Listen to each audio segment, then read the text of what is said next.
ขอเจริญสุขเจริญพรอตนสาธุชนทั้งหลายมื้อนี้ครูบาได้มีโอกาสมาชมวัด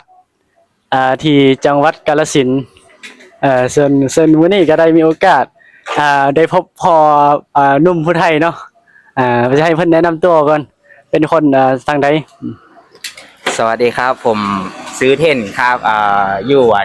บ้านนาวีนะครับอำเภอเขาวงจังหวัดกาฬสินธุ์ครับผมกานวัตกรรมวายนะครับเจริญพรสบายดีสบายดีครับเป็นคนผู้ไทยบ่ผู้ไทยครับ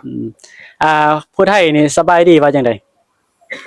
สวัสดีคือกันครับ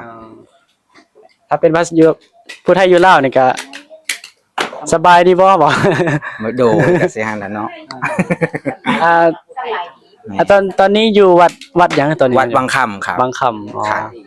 วังคำนาวีครับก็ก็เป็นการวังคำนาวีก็เป็นการแต่งตัวชุดผู้ไทยครับเป็นการแต่งตัวเป็นชุดผู้ไทยแล้วก็เป็นผู้ชายก็เขาก็สิเฮอเวลาผู้ชายผู้ไทยเนาะเฮาวัดเฮาเผอก็เขาก็เฮอเสื้อเป็น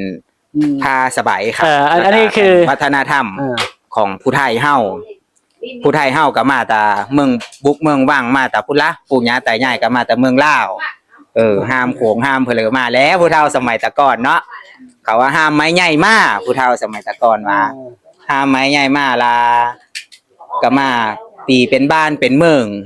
เป็นเพลอแล้วเดี๋ยวครูอันใหญ่ถามหน่อยครูบายถามว่า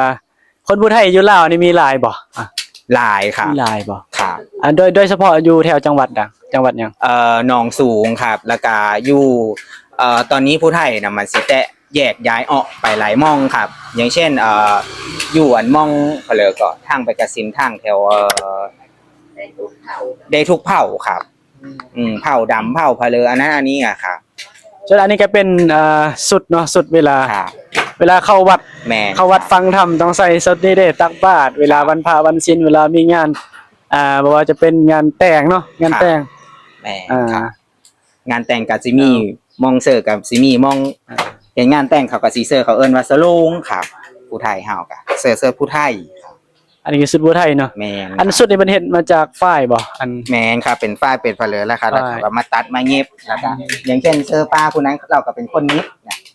แม่นอันนี้คือเย็บเองบ่แม่นครับเย็บแล้วก็เย็บจากแน่แล้วก็อันนี้เขาก็เป็นลายเป็นเพลเขาก็มาเย็บเองครับแม่นอันนี้ก็นุ่มผู้ไทยเนาะทุกคน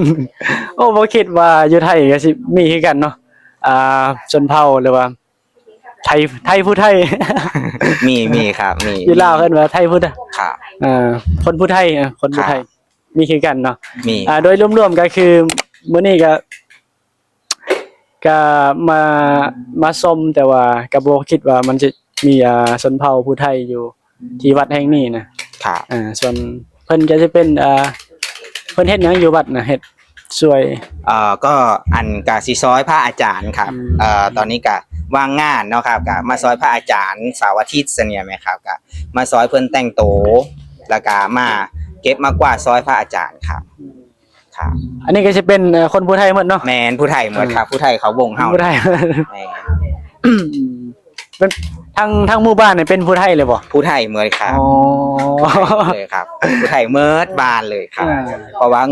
เงาผู้ไทยเขาก็มาแต่เมืองบุกเมืองว่างก็มาแต่เมืองลาวอ่ะล่ะครับเพิ่นก็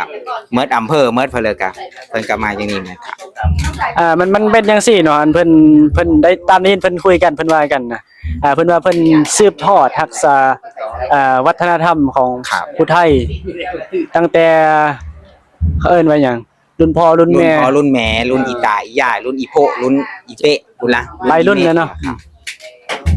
ก็สิประมาณนี้เนาะแม่นครับมีหยังอยากสิเว้าบ่เกี่ยวกับผู้ไทยน่ะ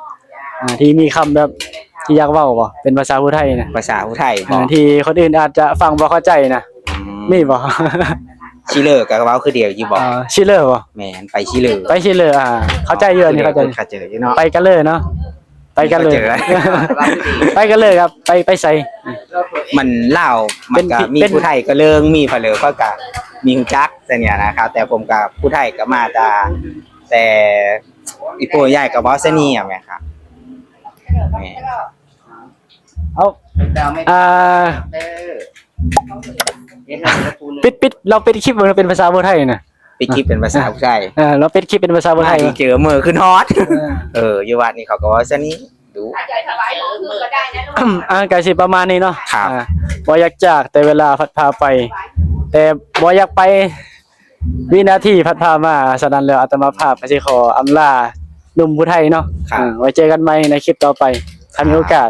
เอาเจริญพรสบายดี สบายดีครับสาธุ